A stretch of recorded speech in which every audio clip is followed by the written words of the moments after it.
I just filmed the whole video earlier today, and I want to say, before you watch the whole video of my experience and my perception of what the practice is and what it does for you and how it feels, I wanted to just say that after having a couple experiences myself, 10-day sits, and talking to students, other students and older students who have sat multiple times, and some of the teachers, I want you all to know that everyone's experience doing a 10-day Vipassana sit is going to be very, very different for everyone, because everyone's going to have their own, let's just call them emotional traumas.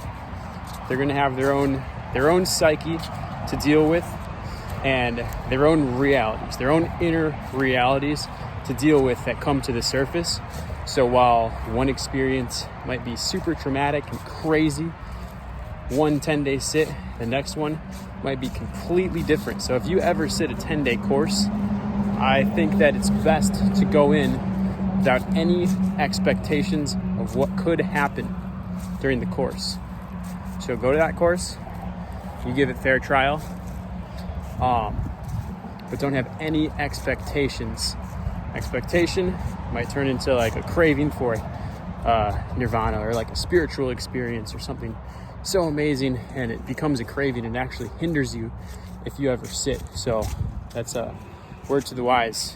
Do not expect the same thing that I might experience or that some other person on YouTube might experience, because it's going to be different. It will be very different for everyone. A different experience every time you sit. Good morning, everyone. Today I will be explaining to you my experience after sitting 3 Vipassana courses. My first one I sat because you have to sit as a new student. My second one I served, and this last one that we finished yesterday, I sat.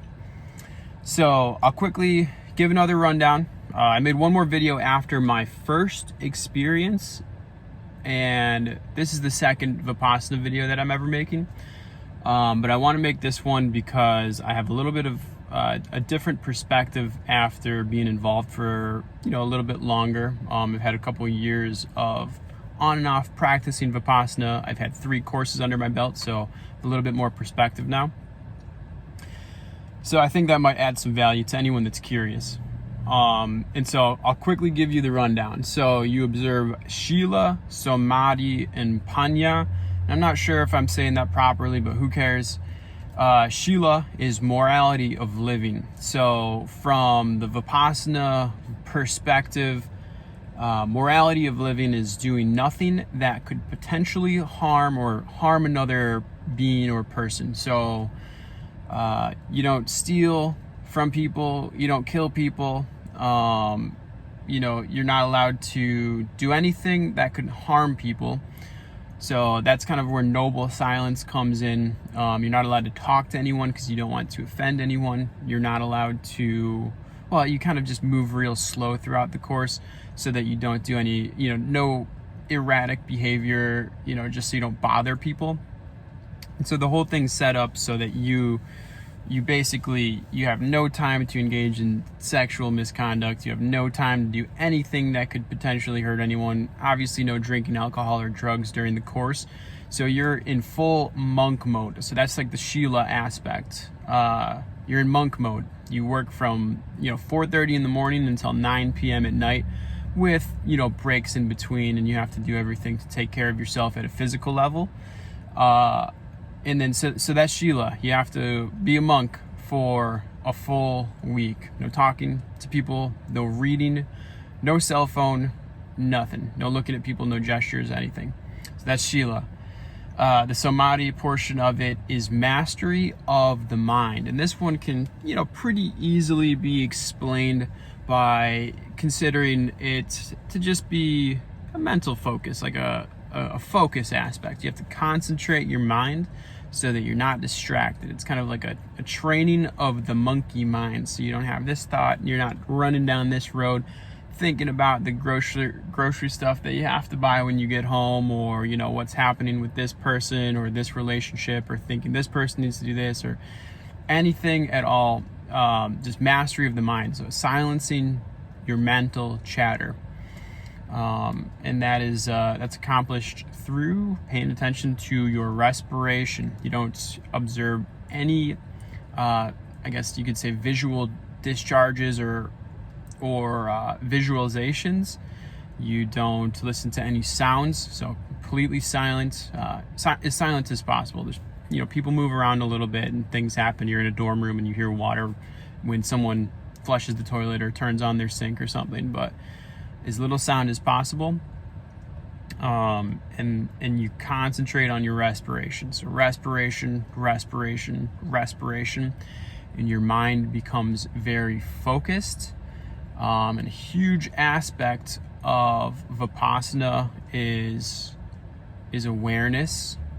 So I guess awareness and equanimity. So awareness is part of the mental focus portion of it, where you just have to be, very aware of the sensations on your body. And in order to be aware of the biochemical sensations that you feel on your body, the very subtle ones, you have to have a very concentrated mind, a very focused mind. And so there's an aspect of it where if you're living on the physical plane, a completely moral life, there's an aspect that I don't fully understand yet where your concentration, so like the shila's there, that's your foundation, and the samadhi is the concentration of the mind, and it becomes a concentration of the mind from a morally pure place. So it's like a pure concentration. So I don't really understand it yet, but they talk about that several times. And the third portion of it is a purification of your mind at a very deep level. So you dig into the very deepest portions of your unconscious mind to uproot impurities. So it's a very pious practice where I guess I'll explain it from my perspective now. So usually your conscious mind it's occupied on the physical level. So you need to think about what you're doing from day to day, going places, working. It's very focused on the outside world and the physical. So you're very focused on the physical. So the conscious mind is very capable of seeing what's going on around you. And so what you do in Vipassana, when you do those three things, the Shila, Samadhi, Panya, is you focus on your respiration, and your mind becomes concentrated so that you can feel very subtle biochemical reactions or vibrations that are happening on your physical body. And then what that does is it brings you to the area or the plane or the portion or wherever that allows the sensations to arise, and it allows you to purify your mind. And so the best way I can really explain it is maybe in vibration. So you'll have the physical plane, so very gross physical matter, so literally a rock, or your physical body or grass or the outside world. So like the physical plane, you have the mental plane in the middle, and then up in the higher vibration spectrum would be spiritual. So Vipassana, I believe, mostly works at this point, at this stage in the practice, is all between the physical and the mental plane. Maybe dabbling in spiritual work as well. But the physical plane and the mental plane and the spiritual plane, in terms of vibration, are arbitrary points. So it's not really like this specific spot is spiritual, this specific spot is physical, this specific spot is mental. So they're arbitrary points, but what you're doing is you're bringing your unconscious mind, you're bringing your conscious mind that's always in the physical realm, and you are using Shila, Samadhi, Panya to raise the vibration of your conscious mind to a point where it can sense higher vibrational, I don't want to say entities or objects, higher vibrational objects. And so you bring your conscious mind up, you raise the vibration, and all of a sudden you find yourself in this weird state where you go deeper and deeper, and you can feel more subtle biochemical reactions that are happening on your physical body. And your awareness gets taken from the physical, and you kind of leave the physical and you go into the mental, the psychological plane. So what's happening at the deeper levels of your unconscious mind. And you are literally sensing objects, things, emotions that are on the unconscious level with your conscious mind. So you're bringing your conscious mind up there. And what happens is you're actually just sensing vibrations, or you're sensing sensations on your body. And you can maybe, you start at the top of your head and you feel for sensations. And you work your way through your whole body in a very meticulous pattern. The pattern doesn't really matter. You can do it however you want to.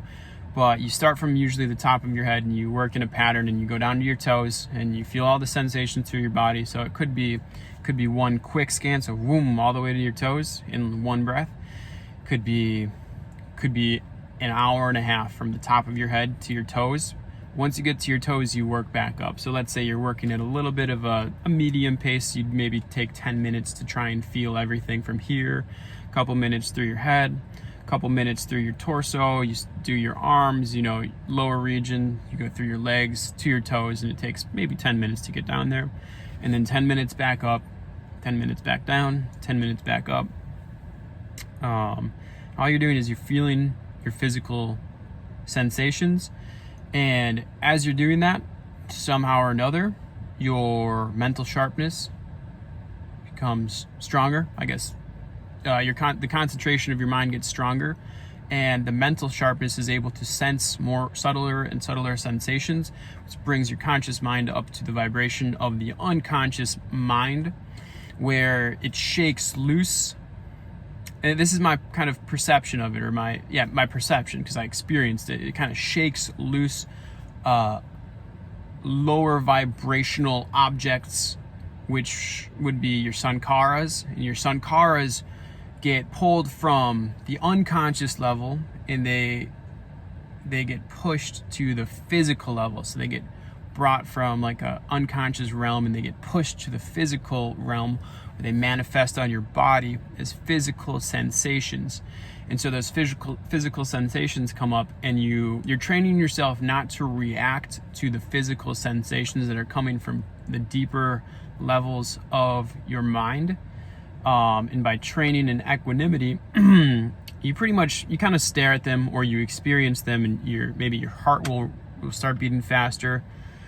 Maybe you will get angry. Maybe you will feel very sad. Emotions come up.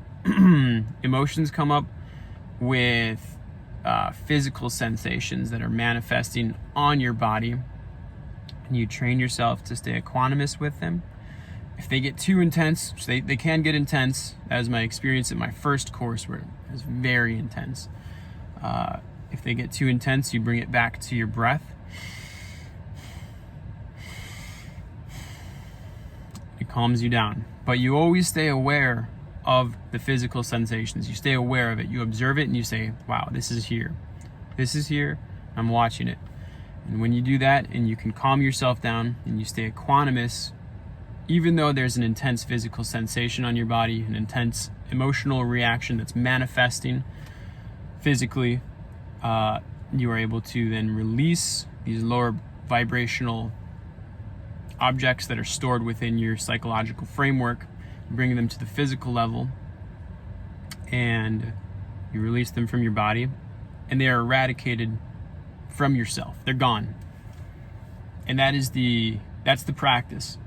You are reaching into the deepest levels of the unconscious mind, and you're shaking free the objects of your suffering. So these objects would be cravings, aversions, and ignorance that are stored within your psychological framework. And it's very interesting to see or feel, you really feel and experience how your physical body is connected to your to your mental plane. And so you're digging deeper. And so as the practice continues, and this is more theoretical now at this point, not completely theoretical, because I did experience some of it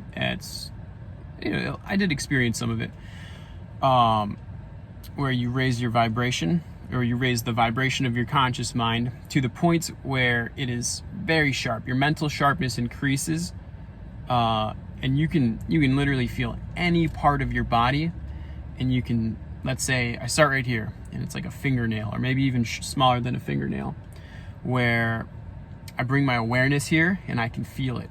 And just as Goenka says, it's like a hot, and don't take this to be, you need to have this experience because everyone has different experiences, but it's like, to me, in the past and during this course, it was like a hot welding rod. You touch something, like touch a piece of metal, and it goes bzzz. It's like a big vibration, a big kind of like, not necessarily a light, but it kind of feels like a welding rod, hot welding rod, touching a piece of metal, and that really bright welding spark goes off. So you can bring your awareness here, and it's a very powerful, distinct sensation of a vibration. And so you can bring your awareness here, and you get really sharp. You can go and bring your awareness here at random with no pre-planning. You bring it to your chest, you can bring it here, you can bring it up here, you bring it to your toes, and it's like, and you can go everywhere. And you can bring your awareness very quickly and effortlessly to any part of your body, and you feel a subtle vibration. And so the object, or the, I guess, purpose is you're scanning your body and finding all the impurities at the that are closer to the physical realm, and you're bringing those out first, and then as those come out, you're able to raise your vibration even deeper and deeper and deeper into your unconscious mind. You bring out all those lower vibrational objects that have been pushed and pushed and pushed into your unconscious framework. So that's kind of what's going on during the meditation. And so here's what happens. Something that you could even apply right now before even doing a course is, let's imagine you just broke up with your girlfriend or boyfriend, and it was the first breakup you just had. Man, that really hurts. You're sitting outside in your driveway by your car, and you're just like a couple tears rolling down your eyes, and you go in your room and you're trying to kind of hold it together. What do? I'm gonna go to the gym and kind of distract myself. So all that frustration's there. You can feel it. It's manifesting in your stomach as like knots or butterflies. Like, wow, I just lost my girlfriend. They broke up with me. And so it's a physical manifestation. It's a sensation, physical sensation on your body. What you do when you go to the gym is you might get distracted, and you're not really paying attention to it. You're just getting distracted, and what you're doing is you're pushing that physical manifestation of an emotional trauma deeper into your unconscious mind, where you can't normally perceive it, and it feels like it's gone, and you feel fine. And so the surface level of your mind after you go to the gym it's clean. You just focused on the sensations of your physical body, or maybe just took some pre-workout and slammed a workout. And so you feel good. At the surface level of your mind, you are calm and peaceful, but that emotional trauma got pushed deeper into your psychological framework. And so you need to go back, and you need to pull those out. And there's lots and lots of it buried into your body throughout your whole life. And they say your past lives, countless past lives of emotional traumas that just keep getting stored and pushed into your psychological framework, and they keep getting stronger and stronger and stronger, which I have no experience with. I haven't had any of the past life experiences or memories or anything like that. I've heard from a couple people that have had those experiences, but I haven't myself. And so here's my comparison. So my actual experience was very difficult this course. Difficult in that it was very mundane, very boring for most of the course, a lot of sitting there, a lot of questioning whether I was doing the practice right. I was talking to my teacher very briefly. I was working very hard. As an older student, not just me, most older students realize that when you go back to a 10-day course, you're there to work. New students, not all of them, but generally new students will come in and they'll meditate during the periods where you have to be, and they'll try to work, and then they just don't really care, and they'll take lots of naps and be sleeping a lot more. Older students, if you go back to the course, you're there to work, right? You want to get as much done, and your time is very valuable. You are there to work and get stuff done. And so you'll follow the schedule very rigidly. A lot of older students I found were working during the rest periods, and working continuously through lunch and breakfast and lunch and dinner, which was tea. And so what the objective is to maintain continuity of practice as long and as much as possible as you could possibly handle and are capable of.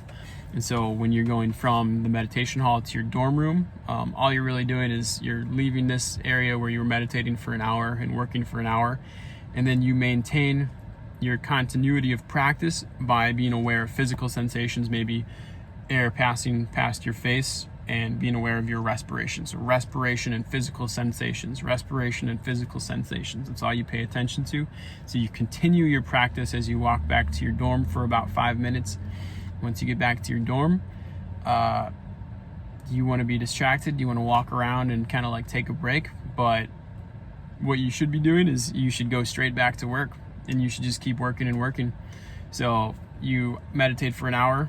You try and meditate through your walk back home, and then you go and you sit right back down inside your dorm room, and you keep working until it's time to go to lunch, and then you continue the practice through lunch, and then after lunch you continue the practice back to your dorm, you sit right back down, and you continue the practice sitting there until it's time to sit with the group, and then you continue your practice when you walk back to the group, and you continue your practice when you're sitting with the group. And so that's the objective. Obviously it's very challenging, it's very difficult to do, and it's not always possible because it's just hard. Your mental sharpness and concentration has to be very strong to continue practice through your walks, and I found there's many points where once you're done sitting with the group, before you come out of meditation, you say, I'm going to continue this as much as possible as I walk back to my dorm room. And then so you attempt it, you get halfway out of the dorm room, and then obviously you're moving through your physical reality, so your mind gets occupied with like waiting in line, and I need to get my flip-flops, and then I need to, maybe there's a goose that's fighting out in the yard, and it's like, oh my God, there's a goose that's fighting another goose right now. So you get distracted, and it's hard to maintain the continuity. But as much as you can, you catch yourself and bring it back into the continuity of practice.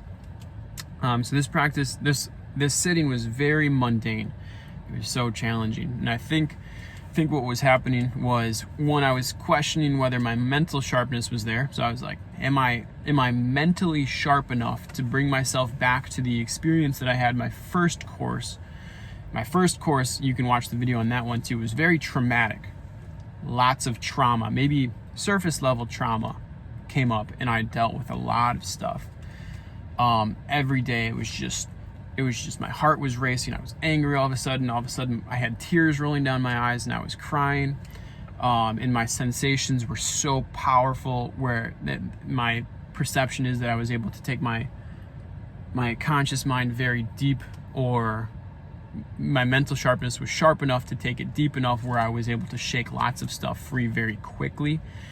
This time I was kind of questioning whether my mental sharpness was there, and it's very curious because ignorance is like false worldviews that you may have, or maybe you're just ignorant of leaving messes in the bathroom at your house or something.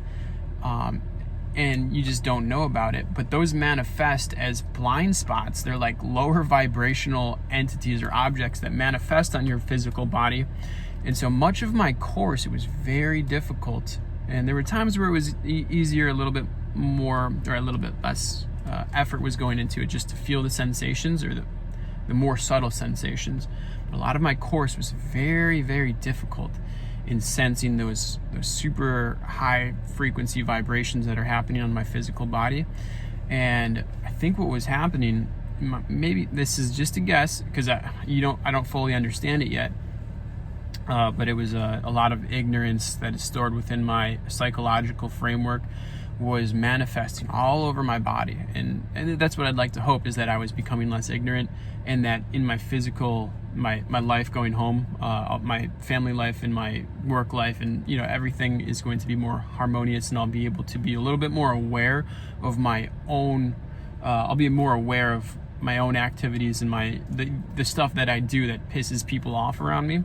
And so what I'd like to hope is that it was, I was pulling more ignorance out of my psychological framework. And there was a couple points so the whole course was very, very boring. There was a few moments where interesting things happened. But on day 8, my perception was, my mental sharpness of the sensations on my body became very distinct. I was able to effortlessly scan my entire body, where I could start in my head and it felt like that hot welding rod that comes and goes bzzz, and just cooks something, and you feel very strong, subtle vibrations just wherever you bring your attention. And so what I would start to do, I'm sure many other people do this as well, it's kind of like a ring of awareness, and you start on the top of your head and you go, and you can sense those subtle vibrations simultaneously across large areas, so sweeping en masse, and you can sense those subtle vibrations all over the place. And so that happened on day 8, where I could effortlessly sense very subtle vibrations all over my whole body very quickly. So you can very quickly do a scan. So almost like one breath in, you go all the way down to your toes, and it's like a ring of awareness, and you just felt the vibrations very distinctly on your whole body. And so all of a sudden you have an experience called bhanga. Bhanga is where your physical body dissolves into a state of complete vibration, where you leave the physical realm completely. Your conscious mind is completely gone from the physical realm, and you're fully into the psychological mental plane. Your conscious mind is there. And so it feels like your physical body is completely dissolved. It's all vibration and energy. You can feel everything all at once, and it's like a very blissful, peaceful feeling. And so that's part of what I experienced on day 8. So that makes me perceive that my mental sharpness, or consider that my mental sharpness, I was mentally very sharp, but I had a lot of blind spots and ignorance is manifesting throughout this course. So it was a very difficult course, and obviously a craving of having a higher spiritual experience was there, that I had to deal with the entire time, because I was craving for lots of, like a volcano. Like, I was ready to fight going into this course, and I didn't fight as much. I didn't fight anything. I feel like I didn't have any battles or deep emotional traumas that I had to fight this course. It was a very mundane, very calm course. It makes me question whether that's my reality, but it makes me question whether I even got as deep as I did 3 years ago. Did I really dig that deep this course? Maybe I did. Maybe I didn't. So the only way for me to tell is, will this practice, will this 10-day course manifest in my physical life as more peaceful relationships? Will it manifest as, just more peace in my life? That's all it is. Will I be a more peaceful person after this course? And I can tell you this: after my first course, changed my life. Second course, I served it. It wasn't quite as deep of a Vipassana experience, but it was more of a applying what you learn in Vipassana at a practical level. And the serving one, I did like 3 days. I left for 2 days, and then I came back for the rest of the course. So I did half of it. Oops. Oh, cool. Still filming. So I did half of the course. Still there. And it wasn't quite a deep Vipassana experience. So I didn't really feel like it changed me. And then this course, we're going to find out. But I can tell you what, that first Vipassana course that I took changed my life. It got rid of and taught me how to deal with so many emotions, cravings, anger, ignorances too. It cleared up, it just made me act like a better person. And so my relationships got better with my family, my friends. I had that first Vipassana course.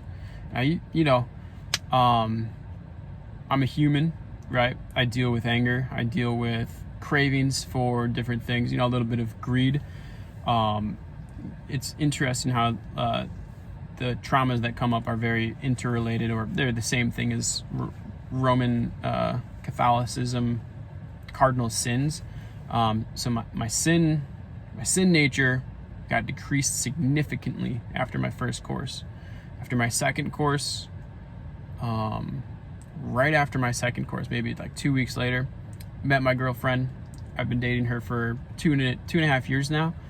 My life is way better. I've made in the physical world. I've made a lot more money. So like, that's not the overall goal, but that's the case for many people, is that their life becomes better. Their life becomes easier. Maybe not easier. You still have a lot of stuff, everything to deal with, but your life becomes better. And so from where I was at, and this is from the age of 24 to 28, you do a lot of growing up in those years, but from that point to this point, I've done a lot of growing up, and my life has changed drastically in every single way. And so, should you take a 10-day Vipassana course? If you're not inspired by that, I don't know what will. But yes, everyone should take it. Should you be afraid of the meditation and really working that hard? No. You go there and you work as hard as you possibly can based off of your ability. And I think everyone that goes, no matter where you are in life, and that you practice correctly and you give fair trial to the practice, you will experience deep benefits. 10 days, it's a long time. You got to take off work. That might be your only vacation time for the year. But 10 days in your lifetime, it's nothing.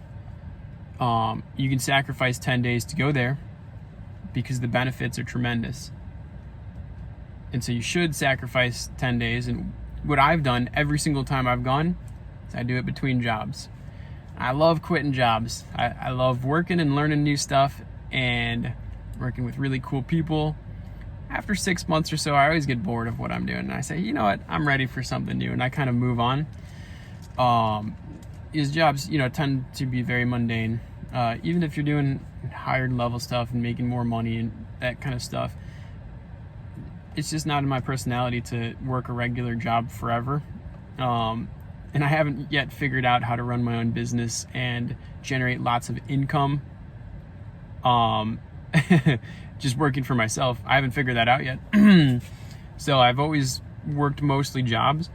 But do it between your jobs. If you quit a job or get fired or something, just sign up for the 10-day Vipassana course. Or if you're sick of your job, you're sick of your employer, sign up for a Vipassana course maybe a month and a half away or something like that. And you keep working or quit. And once that Vipassana course is coming up, you give your 2 weeks notice, and then go to Vipassana right after that. You can start working a new job right after Vipassana, and it's a really good strategy just to get in there and learn the course and experience the benefit. And that's all I have today. If you made it this far, thanks for listening. I will be posting more about this stuff in the future. And I'm writing a book. So I don't know when it'll be done. It's in the beginning stages, but I have begun actively writing a book. And this summer I will be building a house, literally building a whole house, nothing crazy, just a rectangle, maybe like 26 by 40 feet with 2 bedrooms or 3 bedrooms. Bathroom, utility room, living room, kitchen. That's it.